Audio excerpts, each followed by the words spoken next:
The FNRad Snowboard Podcast is presented by Vans. Evergreen, a new snowboard video from Vans, goes live on December 17th at youtube.com/Vans.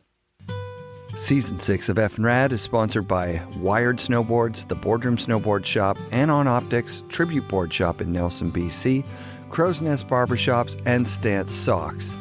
Wired Snowboards are headquartered here in Vancouver. I've been getting days in on my Wired boards. They're fucking awesome. And Wired has boards for all types of terrain. Watching Chris Duffy crush laps on a Directive 59 last week at Sun Peaks, I could see these boards can handle anything the former Forum 8 team member could throw at them. So sick. Order a Wired board by going to wiredsnowboards.com and enter offer code FNRAD at checkout for a killer deal. And don't forget, you can get a custom graphic, handcrafted, wired snowboard made right here in Vancouver, Canada, for about the price of a high-end board from any other company. Support for FNRad also comes from Grouse Mountain, Mount Seymour, and Sun Peaks. Sun Peaks is located in the interior of British Columbia, which is famous for light, dry powder. It's Canada's second largest ski area with 4,270 acres of terrain. 3 mountains surrounding a European-style ski-through village with 13 lifts, 138 trails, and over 20 dining options. It's the best ski and ski-out accommodation with no need for a car in BC. They've got winter activities up there like dog sledding, snowshoeing, and more, with 37 kilometers of cross-country ski trails, and most importantly, uncrowded, minimal lift lines. They're a full-service resort. You should check them out, Sun Peaks. All right, Derek Scott. He's one of the original 3 Seymour Kids and an all-around nice guy. He rode AM for luxury snowboards and had an AM model. I think maybe he was the first guy to ever have that. And then he rode for Invasion, for Corey and Shane. And then he ended up driving the Cat for Mount Seymour and building features and trying them out in the middle of the night, as you'll hear. The conversation happened at the Intuition cabin, so you'll hear a fire going in the background. So here is my interview with Seymour legend, Derek Scott. We literally rode the rope tow, I think, for like the first season. And then basically we were riding Seymour, me and Kevin, and then there was a contest at Grouse. Yeah. And we went up Grouse, and this is where I believe it was the first contest I ever really saw. And the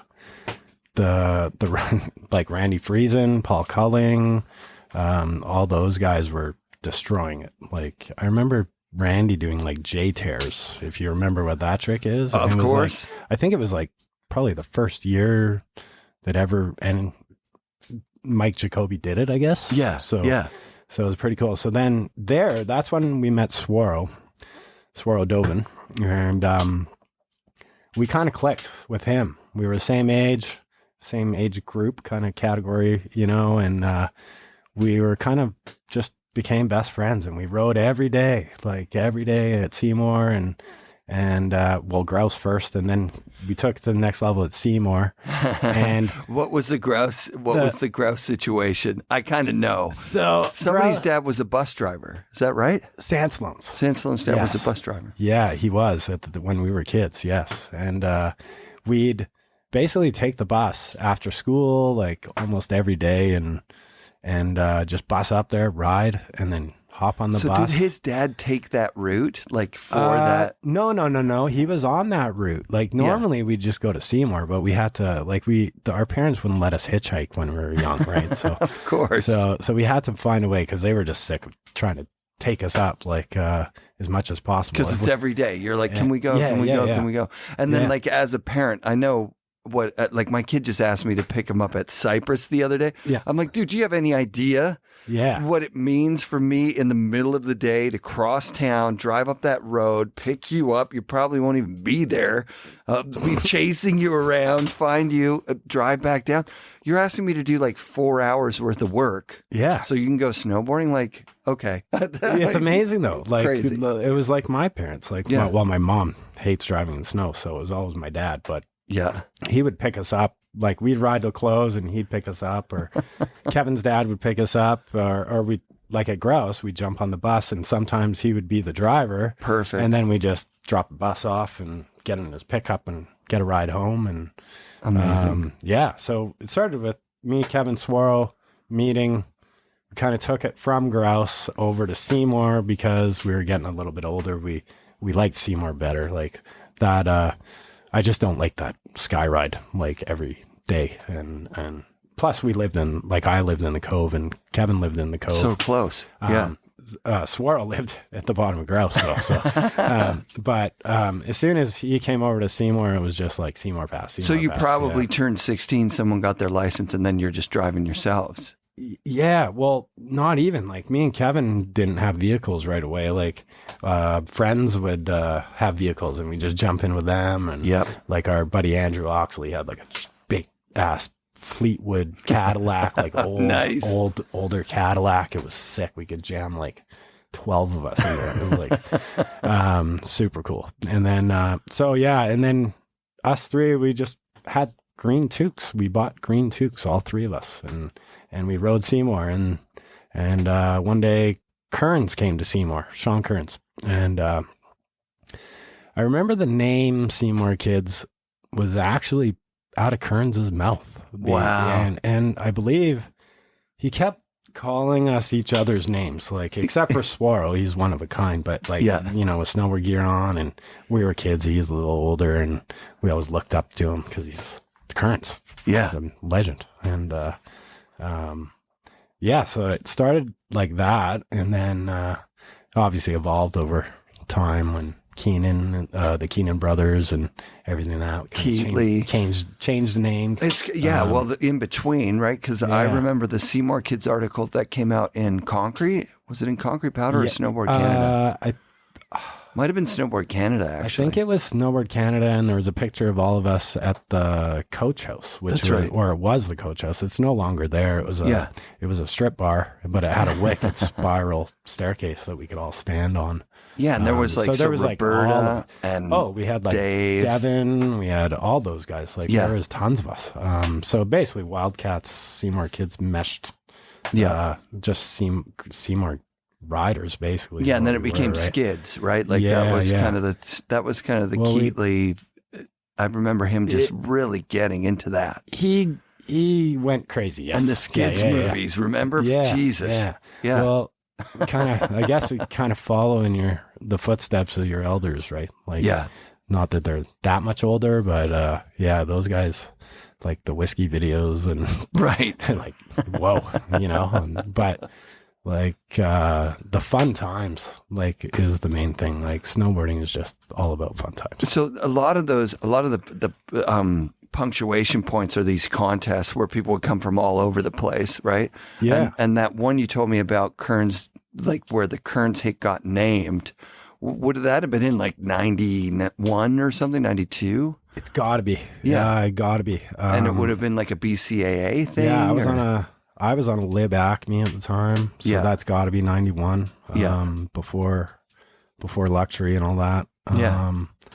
But so contests, me, Kevin, Swirl did BCSA contests like all the time. That's how we met, like Browner and those guys, like Chris Brown and Kale, I believe, at one point at the provincials kind of thing. Sure. But yeah, Kearns, he was in the category above the men's, I believe. Yeah. Like pro men's. Yeah. Or whatever it was back then. I don't know if that was, I think it was pro men's. Yeah. And it was his run, and he just tucked past like 5 of the 6 jumps and hit this monster hip, which is basically like a legendary hip now. Like everyone knows it as Kearns hip from that day. But we called it Kearns hip right after he did it. It was like, that's his hip. I love that. It's going to stay that way. So. And then the same with the Knicks run you were telling me about today. Chris Nichols. Yes. What a character. Love him. We basically, Kearns would bring people or tell people to come ride, and like Swirl knew quite a few of them before us because he was like already on Lib, I believe. And Randy Friesen was on Lib as well. So wow. And so before Randy started Division, he's riding on Lib probably through Murray, right? No, through Mike Olson. Oh wow. because that one ski show where Randy broke Ross Rebegliati's Burton, and Ross couldn't break Randy's lip, I guess. I remember Mike Olson was there, and I believe Randy rode through Mike Olson. That's so sick. States. Yeah. Randy Friesen at the time, like in those early 90s, like 91, 92, like he was like a legit pro. Like, crushed it. Yeah, totally. Yeah. Awesome. And then when he started Division, like I was saying, I was working at the boardroom. Division was the new shop. And then Devin and you and Dow and Roberta and everybody that was the shop team for boardroom went and rode for Randy at Division. Randy, big part of my snowboarding career, helped me out. And I rode for him and me and Kevin and little Dave, little Dave Christoph. Devin as well. Those were good times because Randy was like our father figure and take us around. And right. He got me on him and Mike Frost. I don't know if you know that. I do. So Junior. Knows him. Yeah. Mike Frost. Him and Randy actually got me on Concept Clothing. That was your first sponsor? Yeah, like Brad and Cease. They ran Concept, and that was like my. Was Concept Canadian or was it from? They were based out of Canada. Yeah, they were down just near Broad Street Bridge, kind of under. Yeah. In First Ave and kind of stretch there. Yeah. Where Intuition would be eventually, I think. Yeah, I think it's like not even a couple blocks away, maybe. Oh, that's so sick. Something like that, yeah. Oh, that's crazy. Yeah. That's awesome. Yeah. I didn't realize Concept was Canadian. Oh, yeah. They're two Canadians, I believe. Yeah. Here, it was here. Yeah. Brad and Cease. There was a bunch of stuff going on at that time, clothing-wise. There was Planet X, and there was Board of Authority. Remember BOA? Yes, BOA. Yes, I remember. And Chromophobia, and Yuki Namaki. Oh, wow. Like all of those were like based somewhere around Vancouver or. Yeah, BC. there was a saturation of snowboard companies. Well, and West Beach. Like I didn't even mention West Beach, and that was like the biggest one, right? The biggest one. The most colorful, biggest one. Yes. And they had the riders too, right? Like unbelievable riders. Kevin Young and Paul Culling and Jay Bomber, as we were Dano talking. Pendergrass. Daniel. Yeah. Dano. Amazing. Love that guy. Unbelievable. So, shredding. Yes. So what was it like? Because you won the provincials, didn't you? At some point, 93. So 1993. I did. That's right when all of that stuff is happening. The men's freestyle. Yeah, I won the title that year, and actually, it should have been Sansalome that should have won it. Like, honestly, he just didn't go to one contest, and I beat him by like 2 points. So or something. you get points at every contest you go to. Yeah, you win, and it was close too because like me, Kevin, and Swaro were getting like first, second, third, and like and then like Devin and Alex Toporowski, it would be like we'd be battling. Like it would just be like a mix match. Like someone would have a good day, someone would have a bad day, kind of. But so much fun. Like as competitive as we were, it was all about just outdoing each other and pushing ourselves. Did you race as well? Did anybody race, or did everyone just do freestyle only? No, I didn't race. I think we had to do some slalom, like for the BCSA. They had like combined. I remember one year they had like a dual slalom and a slalom. I don't know, it's silly, but I think you could opt out of it if you didn't want to do it. But I can remember early days them saying like you couldn't opt out. I remember them saying like, because I can remember a contest in Ontario around that time, the Can-Ams, where people who didn't want to race would just go on the race course and butter and goof around. Yeah. Like they were like, I have to do this so I can do the half pipe contest tomorrow. So I'll do it. I'll put down a time, but I'm not doing it seriously. Like the slalom thing, not my style, but the bank slalom stuff, that is like Baker bank slalom, legendary. Have you done it a few times? I've never actually competed since. I think I did it once way back, but I'd love to go and try. It's like, crazy now, right? to get into it now. Because like Kevin's gone, Sansalone, Rube and them, they go like every year, right? So, Rube and Akasha last year were in my category, and I just followed them around. Yeah. They are so fast. Dude, so fast. Akasha's always been like super fast. Insane. Like what? He won the Manx salmon? Oh yeah. He won baked salmon, the right? baked salmon. Yeah. That Nick and those guys and Jeff put on up here. Yeah. He crushed it. And then they're fast. And Rube didn't he win it the year before? I'm pretty sure. I think so. They were like battling, and I remember because when I was hanging with them in the parking lot, they were like chirping each other, like I'm gonna beat your ass, and it was pretty awesome. So Akasha makes some boards up in Whistler too, I think. Hey, the AW shapes or something. I had no idea, dude. You should check them out. Pretty cool. Pretty cool shit. And you were talking about Sansalone's white gold. Is he still doing that, or did he just do that for a couple of seasons? And He's taking a break, I think. Yeah, they're just getting back to like you win the provincials. Yeah, that's 93. 93. That's the thick of like snowboarding is going off, like So, K2 Juju. You know, like all these companies are starting to make like legitimate twin boards, and Big Air comes into play in like 94, 95. Exactly. Slope style by 95, 96. You know, like. A lot of shit is happening at that point. Yeah, it was cool, and it was like a really fun time to be a part of what was going on. Yeah. So, yeah, people started noticing you, right? Like, and being like, okay, he won provincials. Yeah, we got to get him on this team. Young too, right? So I mean, it's not like nowadays where you're a superstar, like if you win contests. But there's so many snowboarders compared to back then. Yeah, and obviously the tricks are. Out of hand, like off the chain, right? So but I love seeing how it's progressed. Like it might be getting a little out of hand now, though, with all the spins. Like I don't know if they can take it much further. Like I don't know. Yeah, no, I agree. There really was an era where it was so big. Like I'm thinking like UC Oxenden and like man. That era where jumps were absolutely massive. People were spinning huge, gnarly things. There wasn't maybe cork stuff yet, you know? I mean, yes, there was. Yeah. JP Walker did like a double cork in like 96 or something. Yeah. It's insane. The forum team. Like that was mental. Yeah, mental. The whole team. So how close were you with Devin? Like pretty close. Like we're good buddies. We hung out a fair bit, you know? Yeah.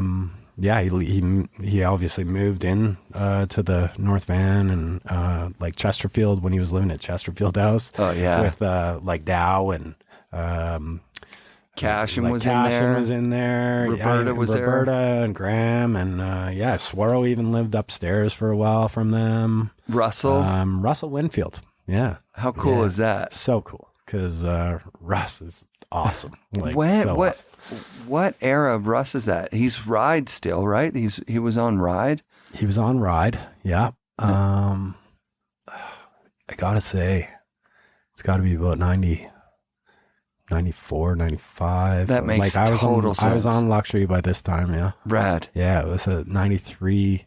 So basically, right after. Or during the last contest when I got the 93 before they gave me the little trophy plaque thing that I have somewhere in a box. I got on concept from those guys, from Randy and Mike Frost. And then like probably the following year, I think was when I got onto Luxury, which was like 94 or end of 93 season kind of thing. That makes total sense. And so Paul Culling got me on there. Yeah, the first year was the red board and the Luxury with the tailpipe kind of. Yeah. It was kind of like the car style. Totally. Super cool. And then the watch, the pipe, 150 pipe, I think it was, that watch board. Yeah, when I went to look up the graphics of Luxury boards for Custom Game for you, I was like, the watch board comes up. I'm trying to think of the other boards that come up. I couldn't find the Nordiques one, and I couldn't find your first one. So, I have pictures. I got them both. So yeah, if you want dope. pictures, I can give you please. pictures. Yeah. Yeah, if anyone's want pictures, if How did they can somehow get a hold of me, they might get one. So. How did you come up with the graphic? And how fun is that Paul Culling chooses you out of all the dudes? So cool. Yeah. Like living the dream, really. Like, and it wasn't about like fame or anything like that. It was like, I get to design a snowboard graphic, but I didn't do it myself. Like, I got the first board graphic, the snake. It's got snake kind of in a bunch of spray cans. Yep. And Jeff Moore, actually, and a guy named Acro. Well, that's his, I guess, his graffiti name. He was a kid, like really young kid, but epic artist. He's actually a tattoo artist now. Sick. James Acro. Yeah, he was really young at the time. So, but just amazing graffiti work. Like, I met him in Jeff Moore's like house. He was just huddled in the corner drawing, and when I saw the art, it was epic. So like a little bit later, I got him and Jeff Moore to actually do a graphic for me. And so they did the snake with the spray can. It was actually an amateur model. Right, the AM model. It says it right on it, too. Right. The second one was Iron Maiden graphic. So sick. And that was done by Matt Bitts, aka DJ Science, if you might know that. North Van kid as well. Riding with him. And so him and this guy named Calvin Yu, they were like kind of, I gave them like an idea of what I wanted Maiden graphic. Like, I love Maiden when I was younger, right? So I was like, yeah, Maiden. So but we had to change, like, copyright kind of style. So I gave them the Number of the Beast album cover. Dope. And I said, change it. Yeah. Like, however. So they basically took the devil puppet out of Eddie's hands and they put like a bomb in his hand, and then they took his shoes and they gave him shell toes, like Adidas shell toes. Nice. And and then the bottom said luxury and like Maiden letters, and so sick. So cool. And like, I didn't get one like to keep. Like, we didn't get like boxes of boards or anything like that. It was like, here's one and ride it till it dies, and then you get another one, kind of thing. So I never really got to keep one. And then, like, obviously later down the road, like in the 2000s, like I got I believe it was Evan Soanes found it or something and gave it to me. Like, I used one, the spray can one. Dope. And so cool to have it, right? Like, let alone, I wish it was brand new, but even if he had it. And then like, not even like 10 years ago, I went up to Sanslone's house, and his family was there for Christmas. So, and he handed me a big box, and I was like, what the hell, right? And there was another guy that I never met at the door, like, that gave him the box, and then I opened the box, and brand spanking new Iron Maiden graphic one. So that one's never leaving now. So that's so sick. So yeah, so thankful. Kevin knew it, and it was a hard part, I guess, for the guy to get rid of it. Yeah, because it's brand new. It's like I guess he found it at Baldface Vintage Snowboard Collectors crew, I guess. Of course. Yeah. Oh yeah, that makes sense. Yeah, because those guys were doing trips up there. I think Dow went one year for the VST. Yeah, I want to get all the boys to get up there. We should do a trip, man. Oh my God, that would be sick. I'm inviting myself on your Baldface trip. But you can do the podcast with everybody. I would love to. Right? That would be so sick. Yeah. Well, originally when I reached out to Kevin, I reached out to a few people, Dave and Kevin, maybe Devin, Keatley for sure, maybe you. And I said, will you guys do a Seymour Kids episode? Yeah. And he was like, sure. And then I was like, you know what? I've tried to interview multiple people. It's kind of a nightmare. Let's just do a one-on-one. And he was like, nah, I don't want to do a one-on-one. I want someone else there. Yeah, he's he might be a bit shy. I mean, who knows? Could be. Yeah, you were saying he doesn't have the greatest memory. I think sometimes that would be hard for potential guests, like we're going trip down memory lane. You've got like an iron memory. Yeah, I guess so. It's weird, the stuff that I remember, but awesome at the same time. Names and people and that's so fun. Yeah. Oh, like you were talking about racers earlier. Like, did you race? I remember at the pro camps, Paul Culling's pro camps. Explain what the Paul Culling pro camps was, because I vaguely remember this concept. I remember seeing maybe an ad for it in Snowboard Canada or Concrete Powder. Yeah. But it was here at Mount Seymour. It was, yeah. So Paul Culling started pro camps. This is before Luxury. And he basically started this thing, the pro camps. He had a bunch of pro riders at the time, like himself, Randy Friesen, Dano, Pendergrass, Alex Warburton, Chris Jameson even came. Oh, wow. He was a racer. He rode hard boots. He was in hard boots. At the pro camps, he rode hard boots. Yeah. Here at Mount Seymour. Yeah. Where would he even ride? I guess down Unicorn, like what we were riding today. Everything we do. And he was in hard boots.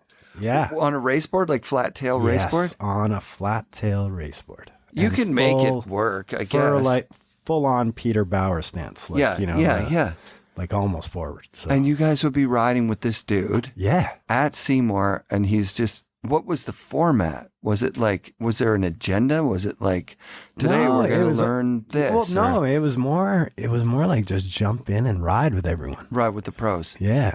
Smart. So you know how some camps you go to, there'd be like one coach and you get 5 people, 5 kids or whatever. 10. Well, this was more like, 8 of us and then 5 pros with us. Oh my God. And you just rode as a group, and like, Seymour, you just kind of see a jump, hit it, watch your buddies and learn and then land it and look back and keep going. Yeah, when Castlegate was talking about the difference between Seymour and Whistler, he was kind of poking fun, like, oh yeah, you would like sit there and hike the same jump over and over. And I'm like, no, there was no reason to hike the jump. The run's so short, you're going to be back at it in like 10 minutes anyways. Like you would just hit the hit run and you would just do like 100 laps of, well, I mean, the chair was so slow, you do 20 laps. Yeah.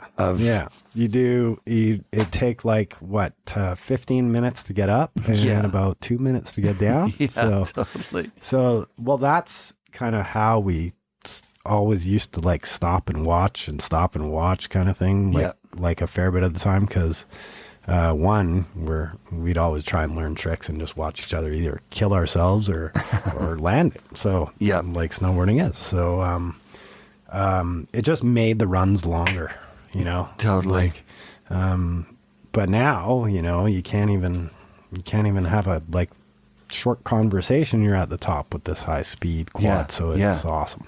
It's pretty awesome. The lines get long at different times. Like tonight, the line was pretty long. That was pretty long. It's because people are excited. They've got nothing else to do in the city, and and it's beautiful. You saw that sunset. Jesus, that was great. Nowhere better to be. Yeah. Well, that's the thing. I'm curious about, like, so you guys are in high school when you're first going up here all the time.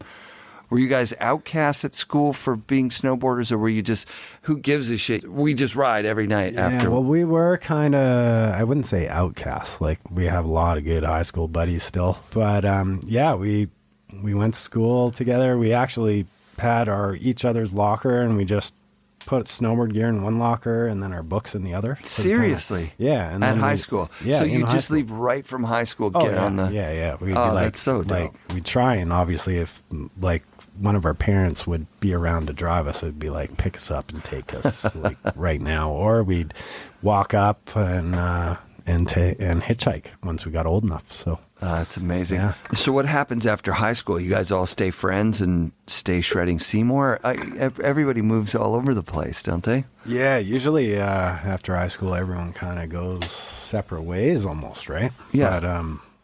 But me and Kevin didn't really do that. We just kept going. Like, snowboarding was I didn't go to college. Yeah. we straightforward just wanted to be snowboarders. So yeah, after grad, it was basically right after grad was when I got all the sponsors. So sick. So it was like basically you just put your head down and snowboard your face off. And that was here, like Seymour. Yeah, we'd go here like I don't remember ever not having a pass at Seymour like since I begun, and we just come here as much as we could and as often, no matter what the weather. We worked hard to get better at snowboarding and get up the ladder, like as you would say, I guess. Sure. Yeah. And people are starting to get like a lot of coverage from like so much stuff happens at Seymour. Yeah. There was like City Booter. Like when did you first hit that? Like was that I can't remember the first time. It's gotta be like 94, 95 around that time. It's gotta be. I remember I can't remember who actually like scoped it and built it first or who came up with the idea, but the spot is amazing. Like, yeah, who starts going back there? Like, because I started going back there with Jamie Sherritt in 94. Yeah. And it was already established. Like, you guys had been back there for a couple of years, probably. Yeah, I've been up there, like, I went there, I think it was got to be like 91 with Kevin and Randy and some crazy filmer. We hiked up the face. I remember being scared shitless hiking up the face of that thing. Me too. Now it's like, I was scared of this, but it is kind of, it's a steep face. And when you're a kid, you don't even know if you don't know if an avalanche you can do is it or what here. the hell's going to happen. Yeah. Yeah. So we went up there and like, it just looks like a flat kind of surface. It doesn't really look like much. But leading up to it, tons of character, tons of rollers for jumps and stuff. And there's actually a few good jumps in that area. And then you come up and the actual City Booter is obviously the run-in to City Booter is the face of the peak. So, first peak. Yeah. So, and then you hike up, like once we got to the top, like I wasn't sure what I was going to see, but you get over the first ridge and it's just that giant quarter pipe. It's so rad. And, it's just right in a there. bowl. And then you get up to the stick, like where you carve. I've actually got to carve my name in there.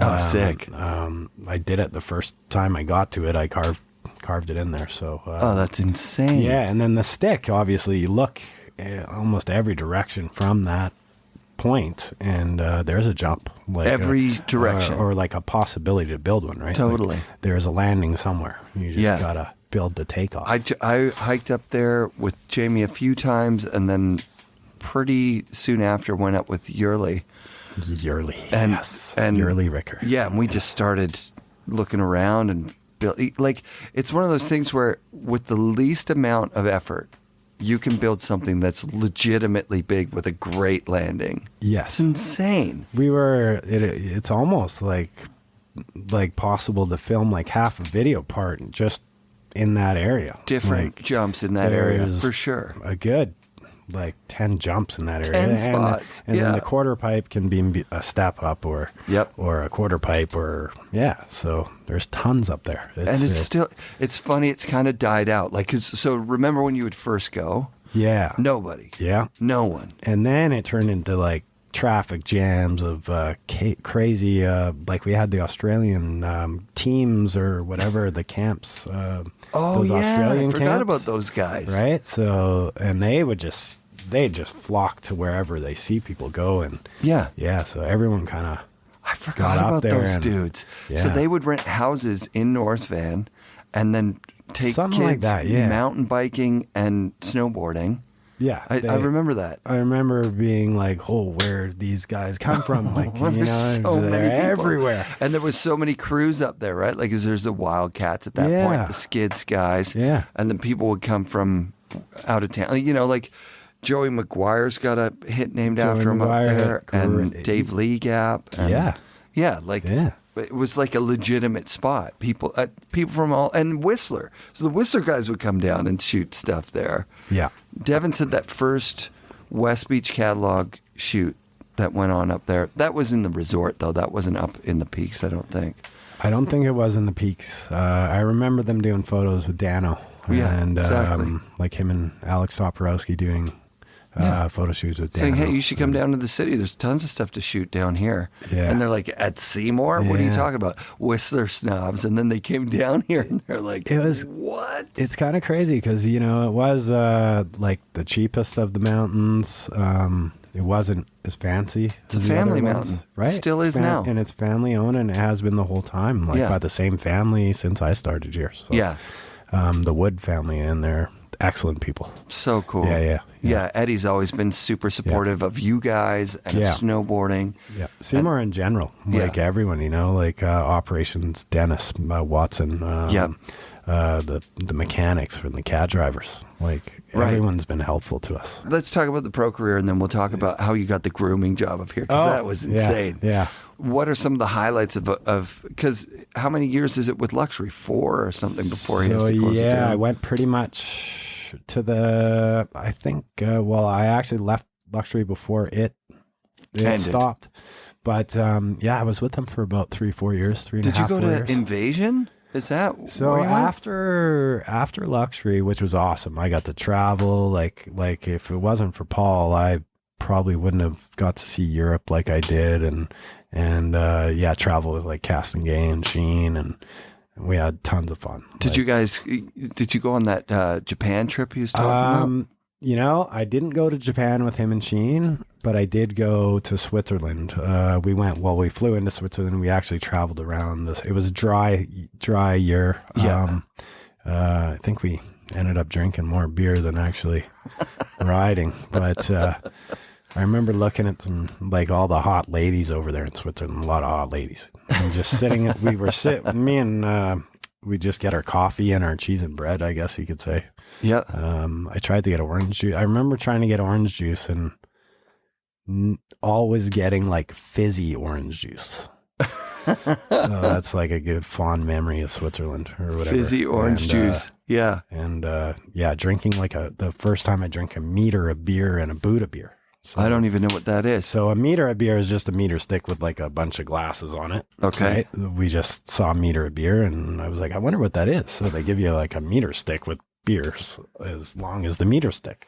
Like a cans of like beer? An actual giant ruler. Yeah. It's like got the increments. Yeah. And they just put glasses, like pints of beer in a row. So you're going to drink a meter. They're called a meter. You can drink a meter of beer. Well, what is it? That's got to be like fucking... Not myself. Like it was like all of us. But so it's like getting a pitcher or something. Like, do you want a glass? Do you want a pint? Do you want a meter? A meter is like a group thing. It's like, you get buckets of Corona. Of course. Stuff like that. I like this meter of beer thing. It's cool. And then the first ever boot of beer. Like, the glass boot? Yes, I do know the glass boot. So there's a specific way you got to drink that thing, right? Because if you don't drink it proper, it shoots the beer all over you. So when they give it to you, they just kind of watch you and see if you do it right? But I can't remember if I did it right or not. But that's pretty sick. Toe down, right? Toe down. So if you do toe up, you're getting soaked. Yeah.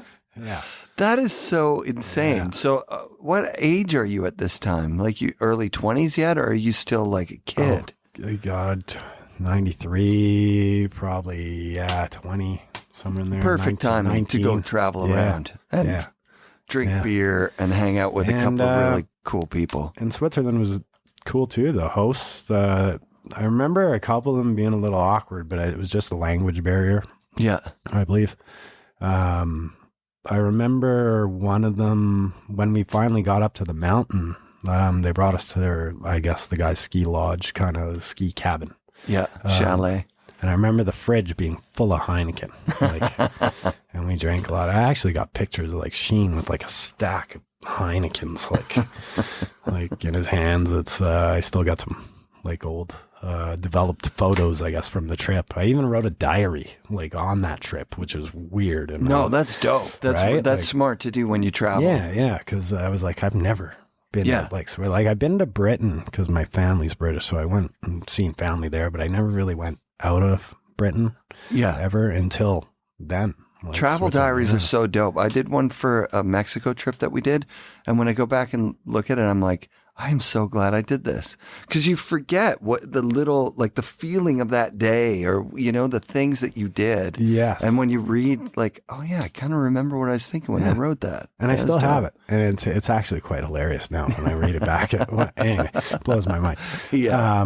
But yeah, other than that, like, pro career was fun as hell. Like, Switzerland, I did eventually go to Japan with Invasion later. So you did go on to Invasion we did. We also did a trip down to Tahoe. With Luxury. Yeah, so I went with Sheen, Mark, Dave Boyce actually was with us, because he was filming at the time. Oh, interesting. For this little video of Wonder Years. I don't know if you. I remember the video, but I'd have to watch it to. Yeah, know what I mean.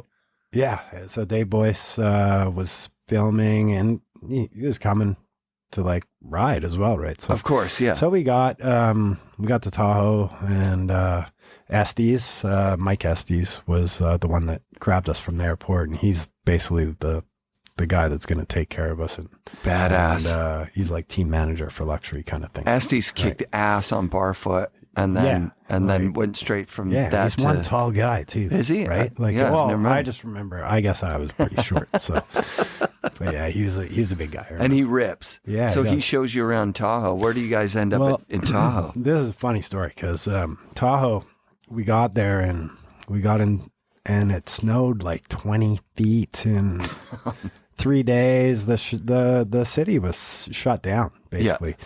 And I remember me and Dave being in our room. We shared a room, and like the parkade was below your room, like kind of you could see through the parking lot, like kind of thing. Yeah. And I went out on the balcony, and the snow level was even with the balcony, and you could jump off the balcony and then punch out into the the parking lot. No way. And we're like, there's no way we're getting to the mountain today. So sure enough, there's a Walmart, or I think a Zellers or whatever it was across the Kmart. Yeah, Kmart. Oh, wow. So me and Dave went across the street to Kmart, and we bought some BB guns, and that was probably the funnest thing we could have bought. So I went back, and we just shot up our hotel room with BB guns for a couple days, and then finally got up to Sierra at Tahoe. And beautiful. We're supposed to meet some Transworld guys and stuff like that. The lodge actually was closed because so much snow buckled it. All the windows were blown out. No way. Yeah, it was the craziest thing I've ever seen, like at a mountain. Like when you get there, right, you just see everything roped off and stuff like that. It was pretty out of hand. Epic storm. A lot of snow, and it was fun.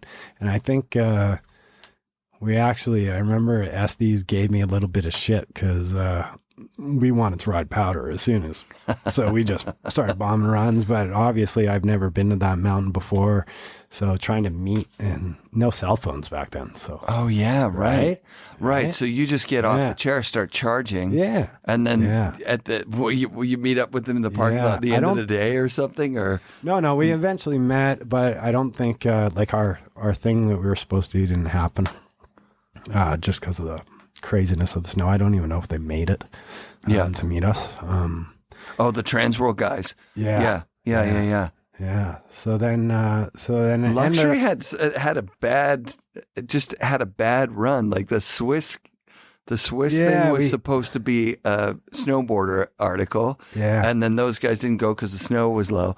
And then Transworld didn't happen because there's too much snow. Yeah. It's like if those two things would have happened, Luxury probably would have just popped off like a huge. Yeah. Well, they did, right? Like they did pretty well. I think it was kind of when snowboarding kind of got a little too saturated, super saturated, right? So that was probably a big deal. But I'm not exactly sure. Paul was connected though. Yeah. Like Paul was able to make these trips happen. He was he was dedicated, and he'd take risks like that. Like go for it, right? Like, yeah, man. And I love the fact that I got to do the things I did with Luxury. So when do you switch to Invasion, and why? Like, are you friends with Corey and Shane? Well, I knew Corey more than Shane at first, because Corey would do the contests that we'd do. Yeah, we'd see him all the time. Corey worked up here as a park guy around 93, 94. Park digger and stuff. Yeah. So, and then I remember that's how I met like Travis Hilliard. Yeah. That's how we met him through Corey, and I think Corey's buddy Ken or something. They lived out here from Ontario or Alberta. I think Alberta. Yeah. Calgary. And then, that's how it was. It's kind of weird, but that was not till way later. Like after Luxury, Kevin was on Santa Cruz. Yep. So I got a board from Kevin on Santa Cruz to ride. Sick. I was on that for a while. Then he went to, after Santa Cruz, I think he went to Apocalypse. Option. Didn't he go straight to Option? I think he was on Apocalypse. He did Apocalypse for a bit? Yeah, but I don't know if that was before Santa Cruz or it would have had to be before. It had to be before. I think it might have been because Apocalypse switched to A boards after like around that Santa Cruz time. So yeah, he would have been on Apocalypse before that. That's crazy. Was he on Sessions already at that point? Well, no, it was kind of a package deal. Sessions Santa Cruz, right? Right. Yeah, so stoked for him to be on a team with like Jamie Lynn, like, geez. Rankwit, right? Roach. Yeah. Like heavy hitters. Yeah. Heavy hitters. Super cool. So, yeah, it was about that time, I guess. So I got a Santa Cruz off him, rode that for a bit. Is that me or is that you? No, that's my phone. Oh, it's all good. Crazy.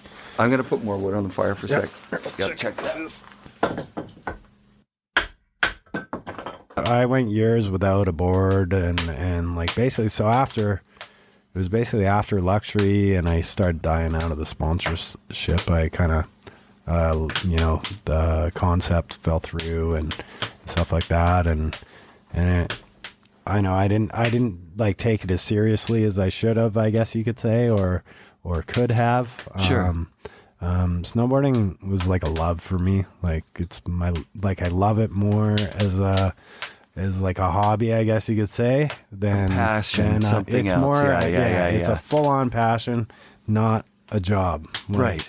That was my brain, really, and it kind of changed me when, like, sponsorship changed me in that way, was because we were kind of separated from the people that we enjoyed riding with for a while, like totally at certain points, and then later on it got better because we just snowboarded as a group, and we had like Scott Surface, Derek Gatella, like all these guys that would just come ride with us and take pictures and all that. Yeah. So that's how you want it. You want it with all your buddies and stuff. So I think. What was it? Yeah, let's talk about those days, because those are the best days. They're the best days of snowboarding. Yes. Ever. Yeah, like hiking the peak with all the Wildcats and all the skids and building snow caves, drinking beer, and building big kickers. What's a day seem like? Like, are you watching the weather, or are you getting a call from somebody and Surface is saying, okay, it's time to make money, let's go up there? Yeah, we just kind of like it was kind of like even off hill. Like we'd meet up, like go to Chesterfield House, or when Devin lives down at the bottom here, we'd meet at his house sometimes and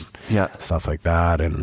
And we'd all just kind of hang out and party together at night, and then kind of chat, and then usually we'd all wake up in one place, all scattered everywhere, and get up all, still a little juiced up, and get back on the board and go hike. And I can remember seeing you guys in the parking lot up here, because you would be a clamor of people. Do you know what I mean? Like it would be like it was like a party on kind of like a herd of cattle. Totally, right? Like totally. And then you guys would go up and get those shots. Yeah, because get that shit done. Like the runs, obviously, we have so many jumps, like on the side hits and everything like that. But everything's getting bigger and like big air, like you say, and stuff like that. So, and the peak is just a playground, and we're kind of out of the way. And we could and they're film worthy jumps up there. So that's why we spent a lot of time up there, and it was just fun. We could do what we wanted. We weren't like, you're not under the umbrella of the resort, like, ski patrol and stuff like that. We'd communicate with them too, and and usually they'd know when we're going up and stuff like that if it wasn't the greatest conditions. But yeah, did you ever have to, like cart somebody out of there or call a helicopter or anything like that? Yeah. Kevin, actually, I wasn't there, but I wasn't there that day. I actually had a real job. But he punctured a lung. Busted ribs, punctured his lung. Yeah, and like everyone was calling me because I wasn't there. And dude, Kevin's down, like, and it was, I ripped up to the hospital and saw him right away. So. Oh, wow, man. Yeah, that's gnarly.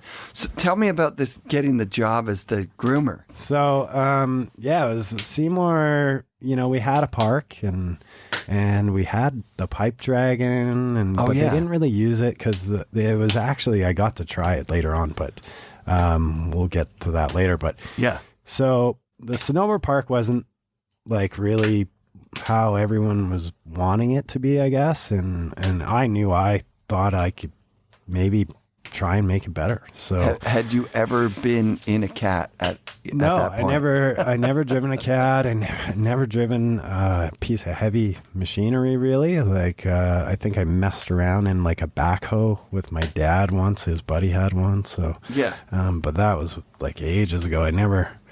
So yeah, the park we wanted bigger jumps and funner stuff. And I just thought, hell, what can I do? Maybe to get in a cat, right? So I went in and I saw Dennis Watson, operations manager, and was like, what can I do to get in a cat?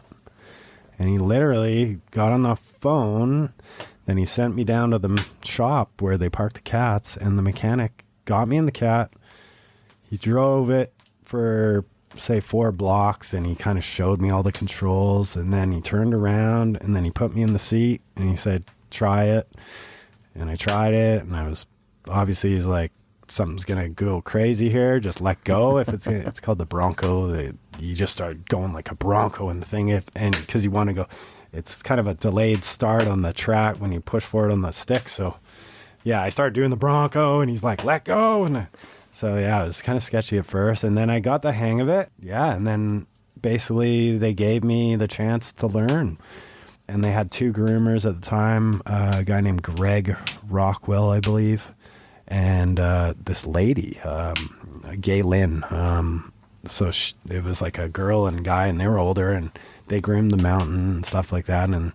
And they would... Old-timey groomers had this kind of air about them. They liked to be alone. Yeah. They like to get they would come up at midnight or something and just like groom. It was like something. Yeah, I can imagine it being very and with them zen. It was like I'd show up like on time, do all my checks like grease, and I was pumped to get in there and learn and wanted to build jumps so bad, but I had to learn how to get there. So they took me to like Goldie. So Goldie Rope Tow was like the first place they let me groom. Like, you got to make it nice, right?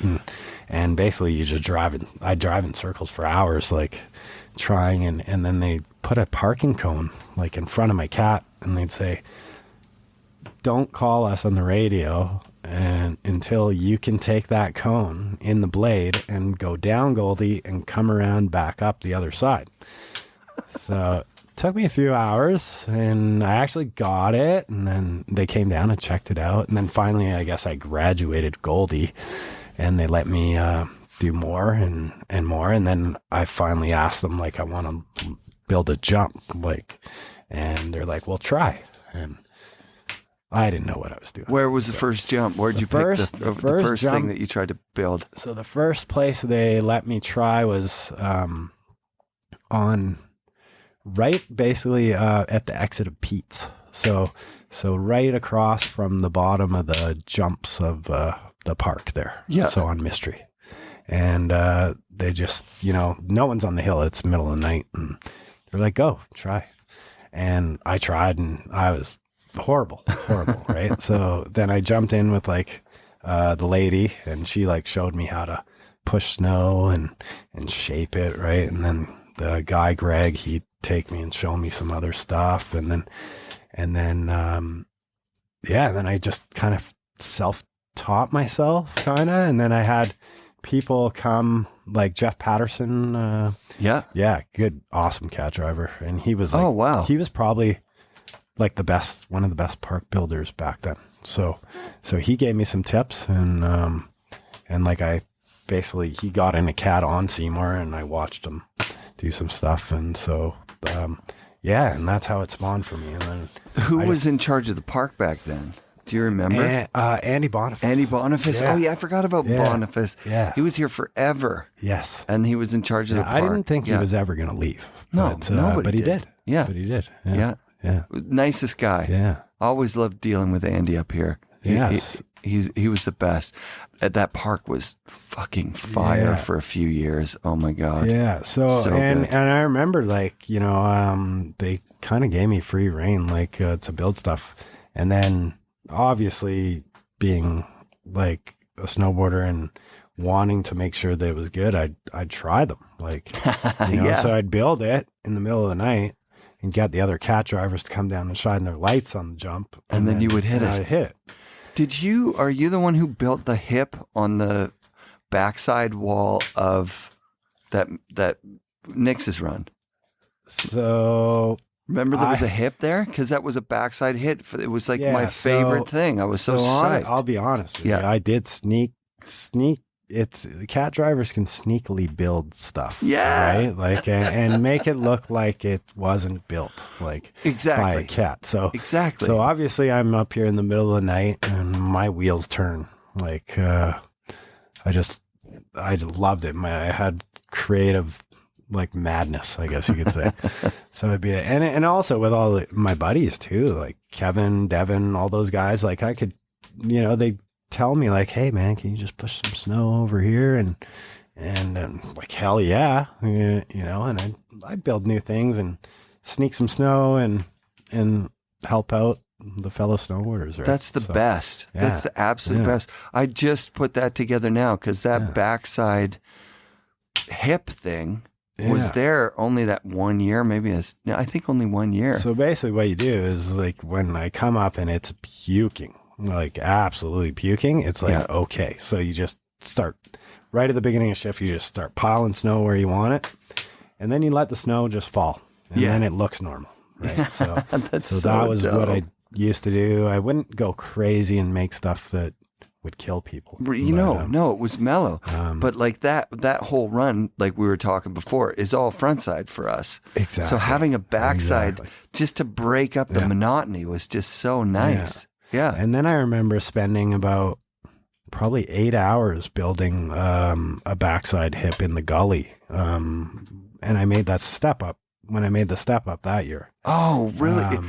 So the step up came out of your mind. Yeah. Because that step up has been, I don't know if they built it last year. They didn't build it last year, but every they year kept up until the year going. before. Yeah. Because that's so fun. You're just coming at it so fast. And it's so, some days the conditions are that you just have to milk every ounce of speed. You do. Just to make it. You see people like casing it over it all day. Yeah, I mean, trying that for the first time wasn't fun. In the middle of the night. It wasn't. It was not fun. I'll tell you that right now.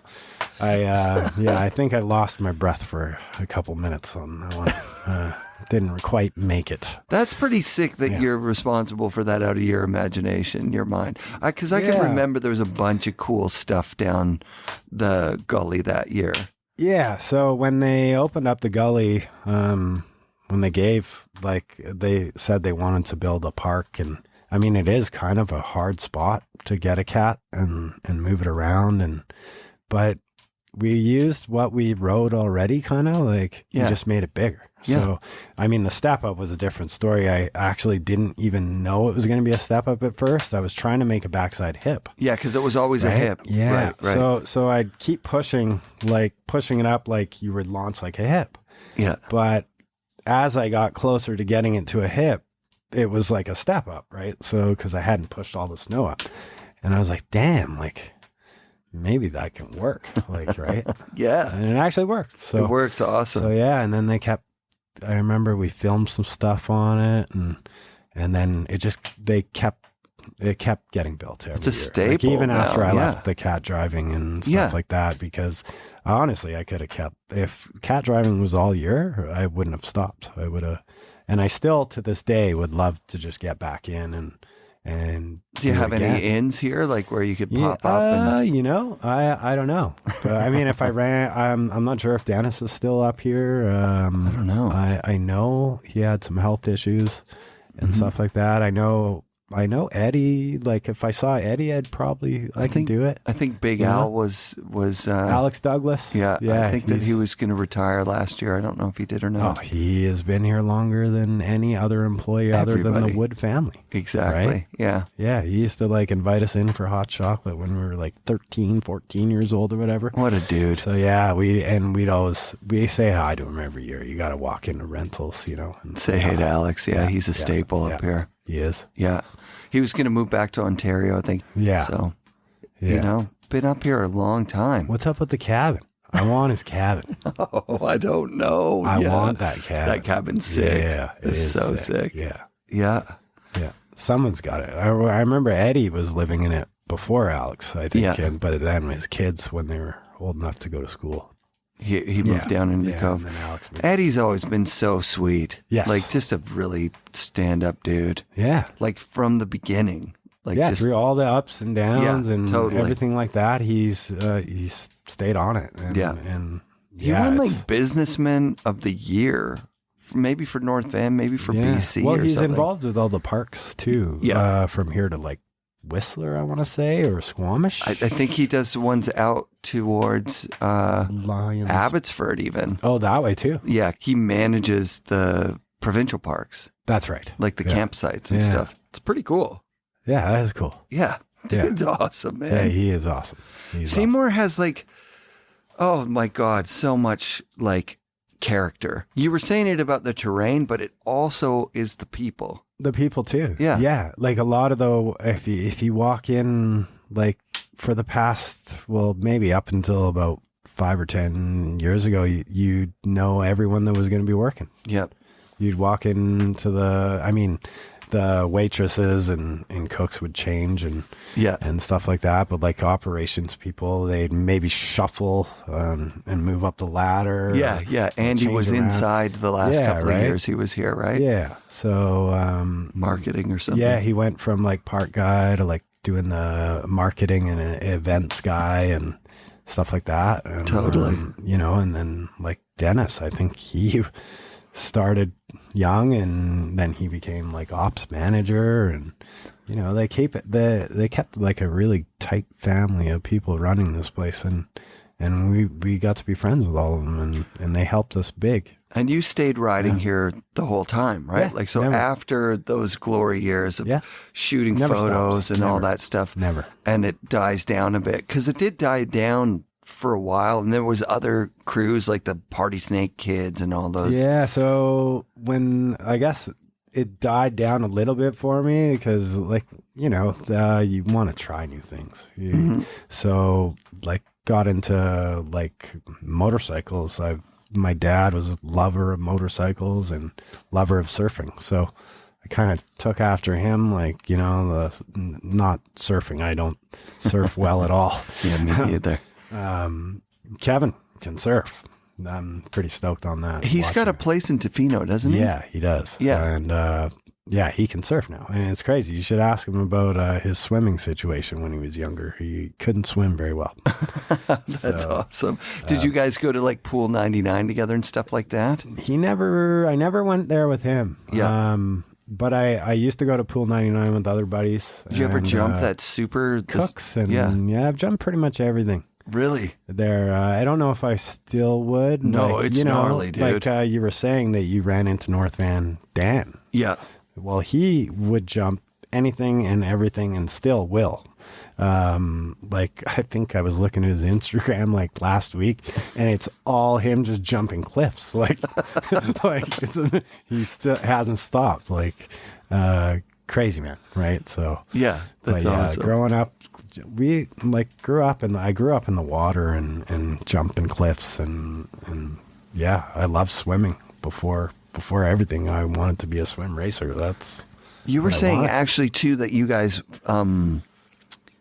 did motocross for a bit. Yes. At the prompting of Johnson and Kearns, maybe? Yeah. So like Kearns and Johnson got into dirt biking a little. I remember Johnson being pretty good. Oh, like, of course. Launch and like look backs and point at you. No way. Yeah. Like, so yeah, we got into motorbiking a bit. We raced a bit out in Mission, like the novice category. And I remember...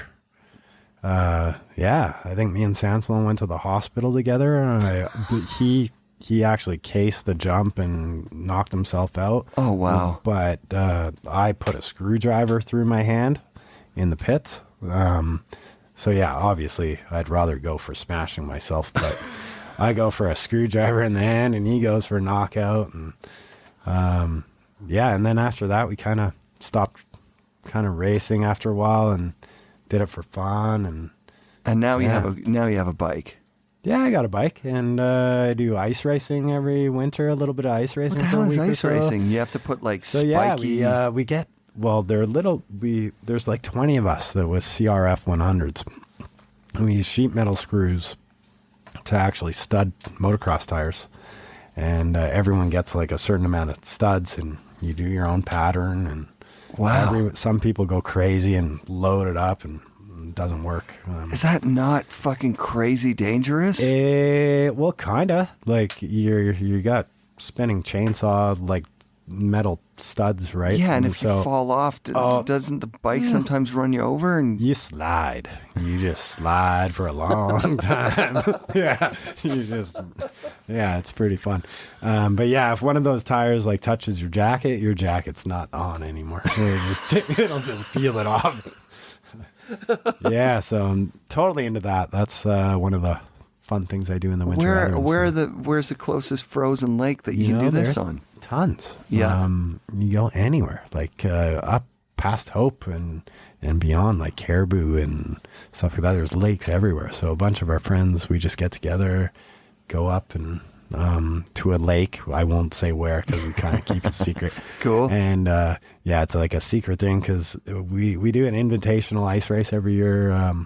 A motorcycle racer buddy that passed away. It's in memory of him. So every year we get all his friends and we get together and have a race. It's more like a fun thing, and you can wipe each other out and all that stuff. So, but most of them are professional motocross and motorcycle racers, like street bike racers. So I learned a lot from all of them. I was a beginner on the ice. Like I never touched ice with a motorbike in my life, and so it's a lot of fun. It's good. Dude, that is so sick. What a cool life you've had, hey? Yeah. Like a lot of outdoor stuff. I can't say that I've had a crappy life at all. I love my life so far. Yeah. So far, it's still awesome.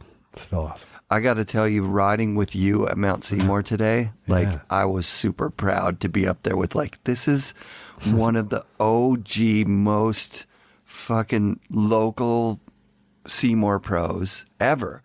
And just seeing the way that you enjoy the mountain. Like, you lit up when I was like, let's go do Unicorn. You're like, yeah, fuck Unicorn. I love that run. I love that run. Yes. Yeah, man. Yeah, like just being up here, and it's a special place. Like, special place in my heart and in my life. So I'll always love coming back here. Always. And we got to have we'll ride again. And maybe we'll get a full day. Yeah, let's get a posse. I was trying to surprise you. I texted Devin to come up too. That would have been cool. Last time I saw him was Whistler. Me and Kevin got off the chairlift, and he was with his wife and his kids. No way. Yeah, so that was the last time I saw him on the hill. Did you guys take a lap, or did he just stay with the family doing his thing? He kind of stayed with the family. Yeah. But it's crazy up here too, because now you can just come up Seymour and literally someone's here, like all the time. I come up alone and there's always someone to ride with. Right now it's kind of hard though with everyone wearing the masks. COVID thing, yeah, right. So you basically and everyone gets new gear all the time. So, but when we were younger, I remember everyone would have jackets for a couple of years. So You do see them. Yeah, totally. Yeah, or and remember you'd see like their face, totally. Or the chairlift too, like you'd see them under you, and you just keep doing laps, but they'd be in the same spot every time you get on that. Totally. You're trying to either catch up or you didn't want to wait. Yeah. Right? So it's like you're trying to catch up, but you can never do it. Yeah, with the cell phones, it's sometimes, I'll get in a loop with someone saying like, okay, we're at the top. Yeah. You know, we're going to go. You wait at the bottom. And they'd be like, well, now I'm at the top. You wait at the bottom. Yeah. You're like, oh, hey. And then, you see that you're catching up. Okay, they were there last time. Now we're like ahead. 2 more laps and we'll be on the same pattern. It's so funny. That's awesome. Or you try and do it other ways, like, okay, they're doing there, so let's do like unicorn, and then we'll hike out or like come up the rope toe, and then we should meet them. That should do it. Yeah, right? Totally. So you find ways to like, okay, we're going to do this one to meet up with them there. And then they've gone in, we went into the bathroom, and now you're still on that same loop. It's like that you see them the same spot again. You don't want to wait. You never wanted to wait. That's so true, man. Sick, dude. Thanks for doing the show, man. Yeah. It's been a great day. It's been an honor. Thank you. Thank you, Derek. Thank you. Cool. FNRad shoutouts this week to Derek Scott. Thanks for doing the show. Thank you, listeners who've reached out over the last few weeks. Man, my spirits are high, and I am stoked on doing the show. You guys are the fucking best. Check out Volcom Outerwear. They gave me a jacket and pants last year, and I just love the style and fit. Check out Side Channel brand at sidechannel.ca. That's Dano Pendergrassi's company, partnering with his awesome significant other and John Roth. And show some love to Mike Rankwit this week. He's got a new podcast called Rad Matters.